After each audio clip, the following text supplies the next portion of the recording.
বিশ্বনবী মুহাম্মদ রাসূলুল্লাহ সাল্লাল্লাহু আলাইহি ওয়াসাল্লাম বলেছেন, রাষ্ট্রীয় দায়িত্ব পালনকারী কেউ যদি এক টুকরা সুতা বা তার চেয়েও ক্ষুদ্র কোনো জিনিস খেয়ানত করে, তবে কিয়ামতের দিন খেয়ানতের বোঝা মাথায় করে তাকে উঠতে হবে।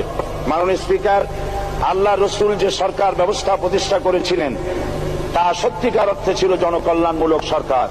নবী করিম সাল্লাল্লাহু আলাইহি ওয়াসাল্লাম সরকারি কর্মকর্তাদের বিরুদ্ধে কোনো অভিযোগ পেলে তখনই ব্যবস্থা গ্রহণ করতেন। আইনের চোখে সবাই সমান। শাসকদের আত্মীয় স্বজন কারো পক্ষে সম্ভব ছিল না জনগণের উপরে জুলুম করা। খলিফা ওমর রাদিয়াল্লাহু তাআলা আনহুর এক ছেলে অপরাধী প্রমাণিত হলে সে দণ্ডভোগ থেকে রেহাই পায়নি, এমনকি এতে তার মৃত্যুদণ্ড হয়েছিল। আবার খলিফা নিজেকে আইনের ঊর্ধ্বে মনে করতেন না, তাই বর্ম চুরির ঘটনা আলী রাদিয়াল্লাহু তাআলা আনহু কাজীর দরবারে সাধারণ ফরিয়াদির মতো উপস্থিত হন। নিজের ছেলে ও চাকরের সাক্ষী যথেষ্ট না হয় কাজী খলিফার বিপক্ষে রায় দেন। এখানে বিচার বিভাগ ছিল সম্পূর্ণ স্বাধীন এবং শাসন বিভাগের